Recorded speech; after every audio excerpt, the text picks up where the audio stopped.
find my second book, Dying God, an action-packed sword and sorcery novella, now on Amazon Kindle and print on demand. I once made a great character. He was a scatterbrained dwarven inventor, traveling around the world in his tricked-out wagon with his imaginary apprentice and his almost deaf alchemist friend.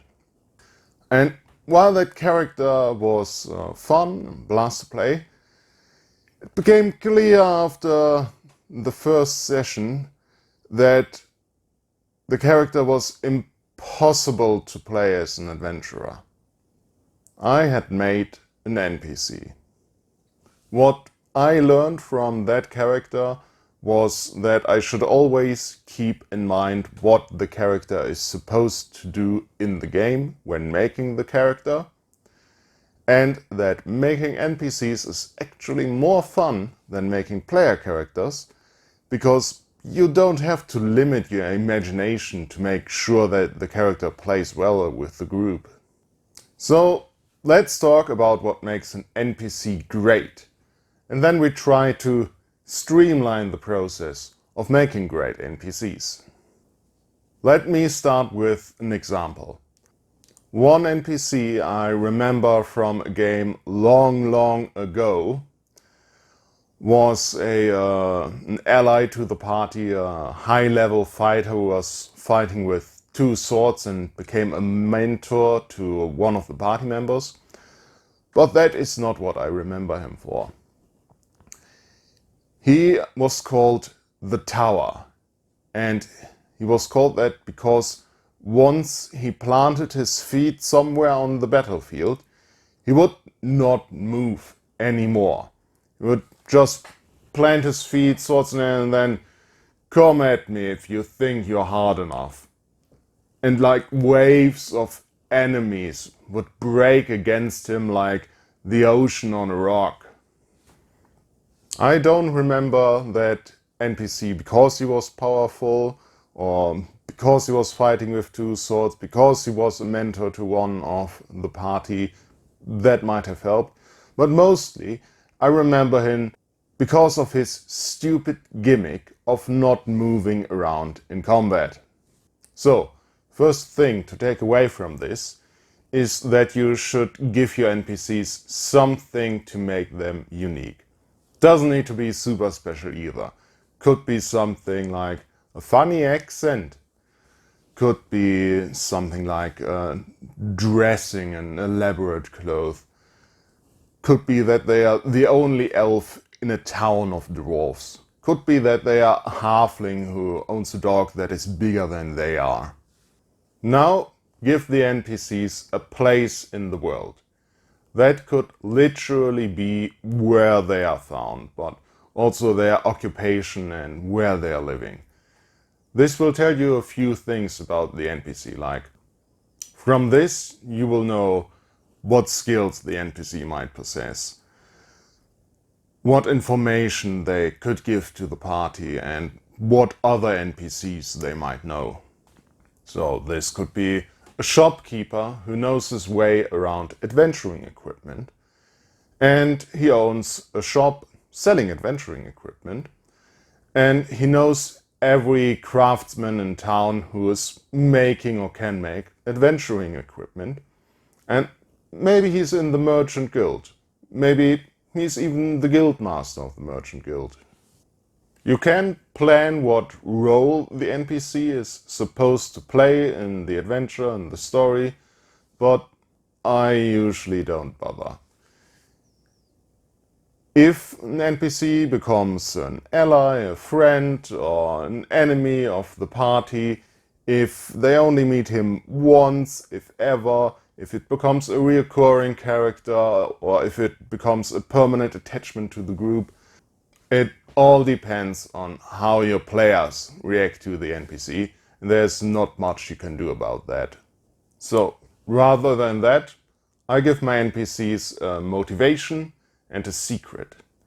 And depending on how important I plan that NPC of being, I give them a motivation and a secret that is bigger and more or less involved with the main plot.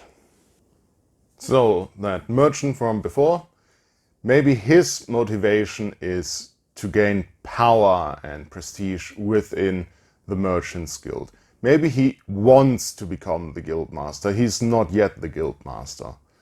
So he might be willing to help the party with information and aid when they do something that will harm the guild master, harm his reputation.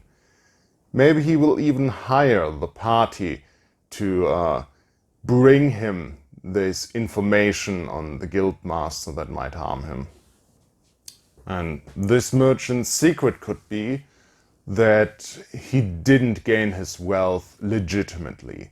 No, he used to run the Thieves' Guild in the capital until it became too hectic for him and he moved into a more quiet border town to settle down as a merchant.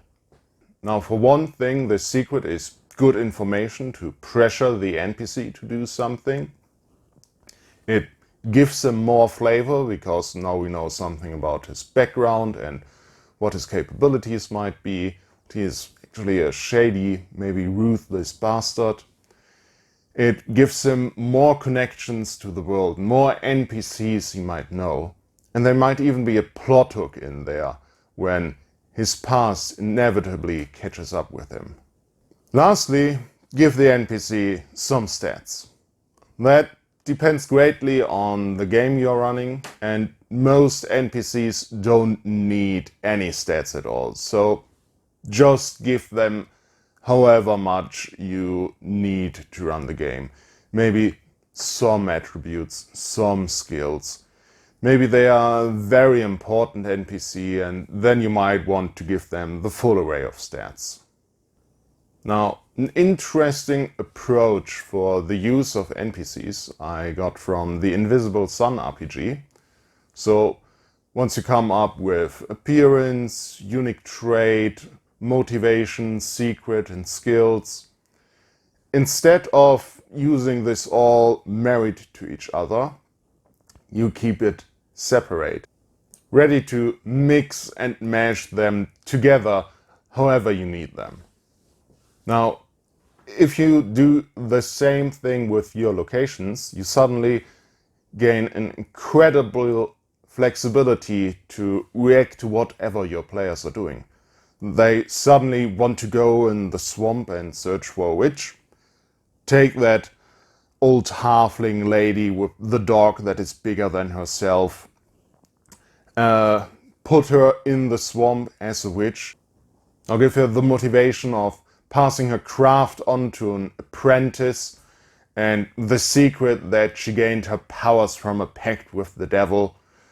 Make her a 7th level warlock and there you go, witch in the swamp, ready to be placed in your game.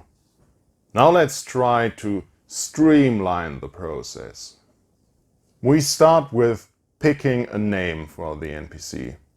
A name already tells you a bit about the character, like what species they are, where they are from, what languages they might speak. I like to use random generators to come up with NPC names, and I keep a long list of them ready to go where I can just fill in the details when I need to bring in a random NPC on the spot. So let's make up one NPC. Let's call him Dwight Tinkers. Now with that, come up with a description for the NPC. Like I said in my video on Theater of the Mind, keep these descriptions brief, invocative and memorable. Now Dwight shall be a greasy halfling boy with a mess of red hair, carrying a whole tool shed all over his body. Now additionally, we give the NPC some mannerism, a way of speaking, way of holding itself. Some notes that make it easy for you as a GM to slip into the role of the NPC. Dwight shall be loud speaking, always working on some machinery. With that, we give the NPC some motivation. Whenever you have to decide how the NPC will react to the PCs, or how the NPC will react, how they might move the plot forward when they are not interacting with the PCs, just look at their motivation and work from there. Dwight's motivation is to someday invent and build a ship that can go to the stars. Now, I just love to give every NPC a secret. That need not be a big secret, but this way there's more than meets the eye to every NPC in the game. Dwight never told anyone, but he actually possesses a magical multi-tool that someday just fell from the stars, and it is speaking to him in his dreams. Dwight is actually a warlock, and he has made a pact with the Great Old One. Now, with all of that, it should be easy to place the NPC in the world, where they work, where they live, where the PCs might encounter them. Now, Dwight is an apprentice in the steam engine workshop in the city of Steelfraud. His master is a lazy drunk, so Dwight does most of the work. Now finally, give the NPC some stats, but only as much as you need. In Dwight's case, I just give him crafting and tinkering 10 and be done with it. If at any point in the adventure he becomes more important, I can still give him a full array of stats. And with that, Dwight tinkers, apprentice in the steam engine workshop in Steelfraud, is ready to be encountered by the PCs, and maybe there will be a plot involving a Great Old One and a ship that is ascending to the stars, who knows. That's all I've got for today. So here's a question for you. What is the best NPC you ever came up with? Let me know in the comments below. So if you're still watching, let me tell you about my new book. It's the second book in the series The Adventures of Silas and Ankiel, and this time around the two are airship pirates in the Badlands surrounding the hot side wastes. And they get way in over their head into an adventure involving ancient treasures and a dying god.